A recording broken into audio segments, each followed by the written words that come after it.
Good morning, class. Today we are going to learn Hindi first for class 3rd. So this is your book, Iris Akriti Hindi Pathshala. Everyone take out your book.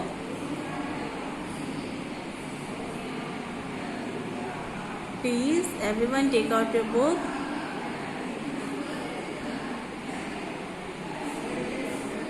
And open your chapter.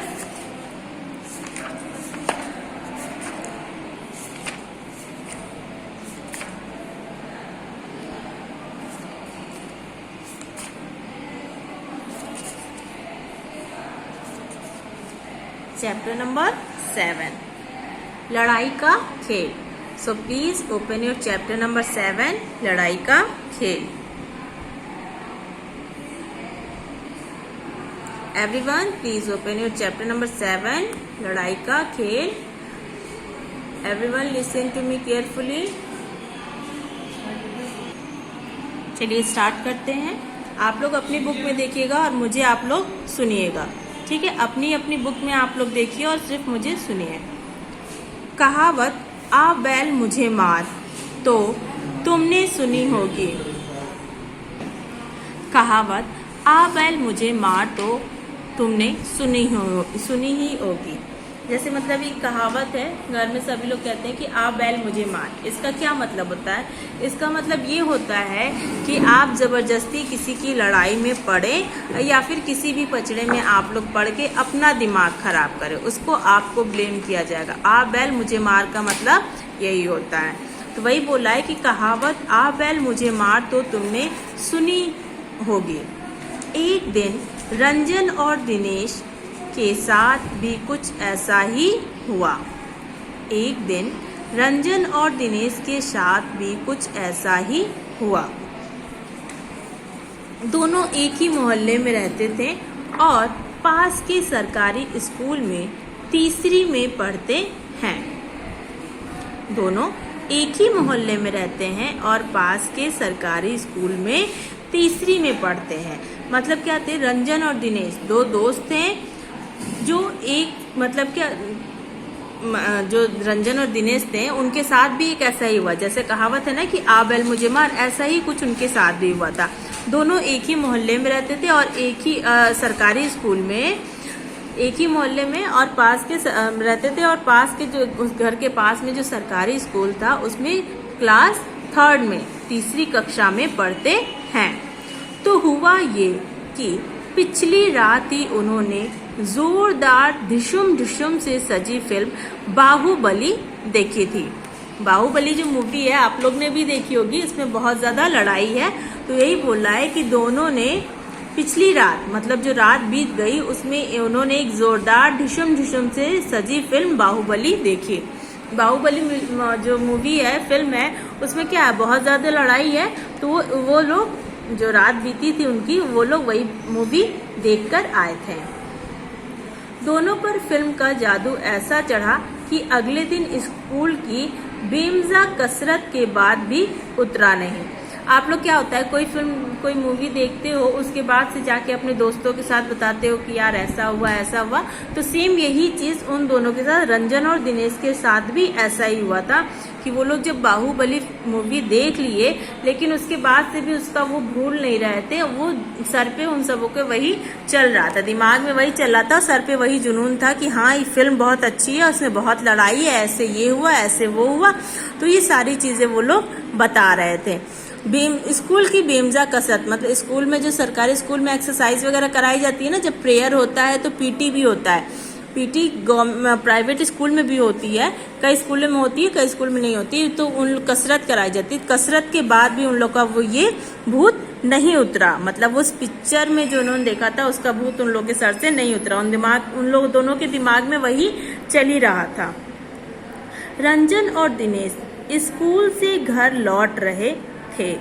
Ranjan बोला, picture में बहुत मजा आया, पर एक बात समझ नहीं आई, कटप्पा ने बाहुबली को क्यों मारा. क्या है, रंजन और दिनेश स्कूल से घर लौट रहे थे रंजन बोला, मतलब देखिए उन लोग का भूत इतना ज्यादा चढ़ा था बाहुबली मूवी का कि जब वो स्कूल से घर लौट रहे थे तो भी उस पिक्चर की बात कर रहे थे कि बहुत मजा आया। फिर भी उनको एक बात नहीं समझ में आई कि कटप्पा ने बाहुबली को क्यों मारा। मूवी में दिखाता है ना कि कटप्पा जो होता है वो बाहुबली को मार देता है, तो वही पूछता है कि कटप्पा ने बाहुबली को क्यों मारा। बाहुबली मूवी देख के आता है तो वो आपस में बात कर रहे होते हैं रंजन और दिनेश की ये बात समझ में नहीं आई कि कटप्पा ने बाहुबली को क्यों मारा। छोड़ यार, जब दूसरा भाग आएगा तो पता चल ही जाएगा। तो क्या बोलता है कि यार छोड़ो, जब इसका दूसरा भाग आएगा तो उसमें पता चल जाएगा। देखते हैं ना कोई मूवी आती तो उसका दूसरा पार्ट आता है, जैसे दबंग है, दबंग 2, दबंग 3 आई, ठीक है। तो ऐसे ही बाहुबली 2 भी अब आ गई है, आप लोग देख लेंगे तो उसमें पता चल जाएगा कि कटप्पा ने बाहुबली को क्यों मारा। तो वही बोलता है कि लेकिन जब ये बुक बनी थी तब बाहुबली का दूसरा भाग नहीं आया था, तो उसने इसीलिए बोला कि छोड़ यार, जब दूसरा भाग आएगा तो पता चल ही जाएगा। क्या पता चल जाएगा कि कटप्पा ने बाहुबली को क्यों मारा। दिनेश ने समझाया। दिनेश ने रंजन से बोला कि छोड़ यार, जब दूसरा भाग आएगा तो पता चल ही जाएगा। अपन तो फाइटिंग खेलते हैं। बोलता है कि ये सब छोड़ो, ये सब तो पता चल ही जाएगा, दूसरा भाग आएगा, अपन लोग मतलब हम लोग फाइटिंग खेलते हैं। रंजन को जैसे इसी बात का इंतजार था। दिनेश ने जैसे ही बोला कि फाइटिंग खेलते हैं तो रंजन इतना एक्साइटेड हो गया, जैसे लग रहा था कि हाँ उसको इसी बात का इंतजार था कि कोई बोले कि फाइटिंग खेला जाए और हम लोग शुरू हो जाए। उसने तुरंत बस्ता पीठ से उतारकर सड़क पर रख दिया। रंजन ने क्या किया, अपना जो बैग था, बस्ता था उसके पीठ पे, उसको उतारकर तुरंत सड़क पे रख दिया। दिनेश ने भी बस्ता उतारा और फाइटिंग के लिए तैयार हो गया। दोनों गुत्थम गुत्था हो गए और एक दूसरे को नीचे गिराने के लिए ताकत लगाने लगे। रंजन ने भी अपना बस्ता उतार दिया और दिनेश ने भी अपना बस्ता उतार दिया। दोनों गुत्थम गुत्था हो गए, मतलब दोनों ने फाइटिंग स्टार्ट कर दी और एक दूसरे को नीचे गिराने के लिए ताकत लगाने लगे कि मैं जीतूंगा तो मैं जीतूंगा। दोनों सोचने लगे कि मैं तुझे गिरा दूंगा नीचे और तू मुझे, मतलब यही दोनों सोचते हैं। जहां पर ये लड़ाई चल रही थी वो एक भरी पूरी सड़क थी। इसके दोनों तरफ दुकानें और घर थे। मतलब जब ये सब जहां लड़ रहे थे वो अच्छी खासी सड़क थी, मतलब मेन मार्केट था और वहां पे घर और दुकानें थी। दुकानों और घर के बाहर लोग जमा थे। इसी समय सड़क से बहुत से लोग पैदल, साइकिल और मोटरसाइकिल से आ जा रहे थे। पहले दो लोगों की नजर गुत्थम गुत्था हो रहे रंजन और दिनेश पर पड़ी। जो सड़क थी वो पूरा भरा था, मार्केट भी वहीं था, दुकानें वगैरह भी थी और घर भी था।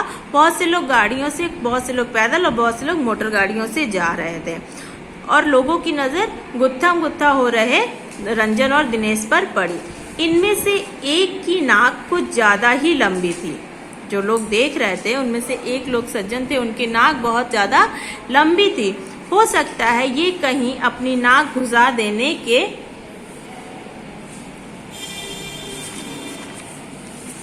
अभ्यास का नतीजा हो। बहुत लोग क्या करते हैं, जहां मतलब नहीं होता है वहां पे भी बोलने चले जाते हैं। तो वही बोल रहा था कि अब बिना मतलब का ही अभ्यास कर रहे हो कि कहीं भी अपनी नाक घुसा दें।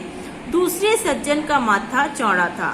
जो लोग देख रहे थे उसमें एक की नाक बहुत लंबी थी और दूसरे जो सज्जन थे उनका माथा बहुत चौड़ा था।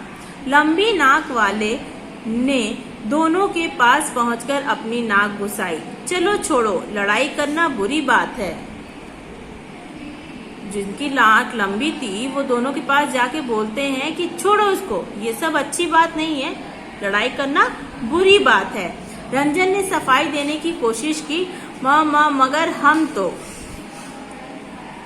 मतलब रंजन जो था वो सफाई दे रहा था कि मगर हम तो, मतलब वो कहने चाह रहा था कि हम लोग लड़ाई नहीं कर रहे, हम लोग फाइटिंग वाला खेल रहे हैं। पर चौड़े माथे वाले ने रंजन को अपनी बात पूरी करने नहीं दी। जो दूसरे सज्जन थे जिनका माथा चौड़ा था उन्होंने उसको अपनी बात पूरी करने नहीं दी। वो बोला, हाँ बेटा, हमको पता है इसने आपकी पेंसिल ले ली होगी। आखिर बच्चों की लड़ाई का और क्या कारण हो सकता है? जो मत्था जिनका चौड़ा था, उन्होंने उसको रंजन को अपनी बात पूरी नहीं करने दी। उन्होंने अपनी बात ही रख दी कि हाँ बेटा, उन्होंने अपना अंदाजा लगाया कि हाँ बेटा, मुझे पता है कि इसने आपकी पेंसिल ले ली होगी, और बच्चों की लड़ाई इसीलिए तो होती है, पेंसिल इरेजर शार्पनर के लिए। रंजन और दिनेश अपने दोनों मददगारों को हक बकाए देख रहे थे। जो उनकी मदद करने आए थे, जिनकी नाक लंबी थी, जिनका मत्था चौड़ा था, वो दोनों खड़े होकर रंजन और दिनेश उन दोनों लोग को देखने लगे। इसी बीच वहां 4 और तमाशबीन आ जुटे। मतलब ये बात हो रही थी सज्जनों में, तो इसी बीच क्या था, और भी 2-4 लोग आके वहां पे जुट गए। इनमें से एक बोला, मिलजुल कर रहने में ही भलाई है। दूसरे ने समझाया, लड़ाई से बर्बादी ही होती है। तीसरा बोला, लड़ाई में जीतने वाले को फायदा नहीं होता है। मतलब जितने भी लोग थे, सब लोग अपना अपना बात बोल रहे थे, अपना अपना ओपिनियन दे रहे थे कि मिलजुल कर रहने में ही भलाई होती है। दूसरे ने समझाया, लड़ाई से बर्बादी होती है। और तीसरा बोला, लड़ाई में जीतने वाले को फायदा नहीं होता है। भीड़ बढ़ती जा रही थी। सब लोग बढ़ चढ़कर लड़ाई के नुकसान गिनाने में जुटे थे। दिनेश और रंजन को अपनी बात कहने का मौका ही नहीं मिल रहा था। मतलब भीड़ इतनी ज्यादा बढ़ रही थी, और लोग जो थे, जो चढ़ बढ़कर लड़ाई के नुकसान गिनाने लगे थे, और जिससे रंजन और दिनेश को अपनी बात कहने का मौका ही नहीं मिल रहा था। वे भीड़ के बीचों बीच फंसे थे और किसी तरह वहां से निकल जाना चाहते थे। इस भीड़ में एक सज्जन थे। उनके माथे पर तिलक और गले में गमछा लटका हुआ था। उन्होंने सबसे तेज आवाज में कहा, लड़ाई से कायर लोग डरते हैं। शांति शांति से करने से देश का सबसे ज्यादा नुकसान हुआ है। लास्ट में एक सज्जन आए, जिनके माथे पे तिलक था और एक गमछा उनके गले में लटक रहा था।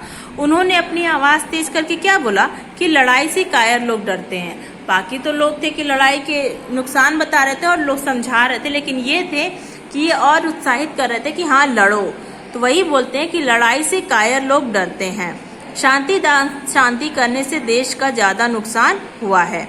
दिनेश और रंजन, लड़ाई का जो खेल शुरू था वो अब राष्ट्रीय समस्या बन चुका था। मतलब जो वो लोग लड़ाई रिशुम उन लोग पे जो क्या था, फिल्म का भूत चढ़ा हुआ था।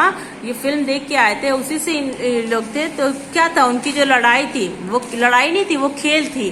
खेल में ही बहुत ज्यादा उनका जो था लड़ाई का, वो राष्ट्रीय समस्या बन चुका था।